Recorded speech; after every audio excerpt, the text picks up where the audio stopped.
देखिए, जहाँ तक कि राष्ट्रपति चुनाव का सवाल है, अभी मैंने जेडीयू के प्रवक्ता साहब का भाषण सुना।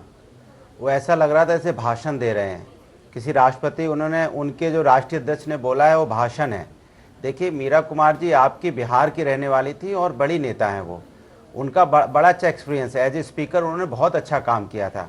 मैं जो राष्ट्रपति दूसरे हैं उनके लिए मैं गोविंद जी में कोई बुराई नहीं कर रहा हूँ। मैं कह रहा हूँ कि आपकी अपनी थी, जरा सा सोच लेते अपनी विचारधारा के बारे में, अपने परिवार के बारे में सोच लेते।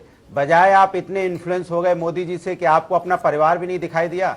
कम से कम इतना तो देख लेते कि वो अपने परिवार के लिए आगे, अगर आप यही चीज अगर गुजरात से मांगने जाएंगे तो आपको नहीं मिलेगी प्रवक्ता महोदय जी। तब वो अपने ही लोगों को लेके आएंगे, तब आप चिल्लाते रहेंगे, आपकी बात नहीं सुनेंगे वो।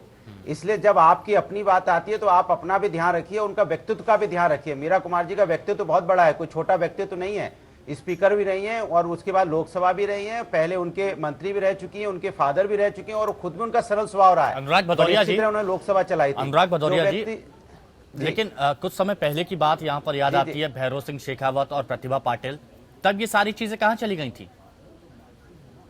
भैरव सिंह शेखावत काफी अच्छा उनका करियर था। आज की बात कर रहा हूँ, भैरव सिंह शेखावत जी जब लड़ रहे थे तब उनका व्यक्तित्व था। आज मीरा कुमार जी का व्यक्तित्व, मुझे आप मेरी बात लेकिन उस वक्त प्रतिभा पाटिल जी आगे आई थी ना। देखिए, ज्यादा बड़ा लगता है रामकांत कोविंद के प्रति। उनका व्यक्तित्व वाकई बहुत बड़ा है और इस बात को कोई माने या नहीं माने, मानते तो सभी मन से होंगे, लेकिन जेडीयू की भी मजबूरी होगी कहीं ना कहीं कि उन्होंने वोट दिया है उनको। लेकिन जब व्यक्तित्व की बात करोगे, तो जब किसी राजनेता की बात करते हो तो राजनेता को बड़े, आपको देश की बात कर रहे हो आप,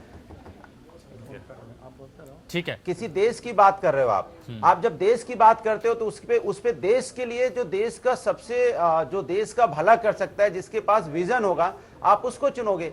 अब वो विजन मीरा कुमार जी के पास जो था, वो विजन उनके पास नहीं है। लेकिन ठीक है, क्योंकि अब राजनीति में आपको अपनी कुछ कई बार राजनेता अपनी विचारधारा से समझौता करते हैं, लेकिन समाजवादी लोग विचारधारा से समझौता नहीं करते ना, वो देश से समझौता करते हैं। वो चुनते टाइम दो चीजों का बहुत ध्यान रखते हैं कि विचारधारा किस बात पे है, हमारी कौन सी विचारधारा है, और हमारा कि जिसको हम चुनने जा रहे हैं वो नेता कैसा है, उस नेता का इस देश में अस्तित्व कैसा है, उसकी गुडविल कैसी है।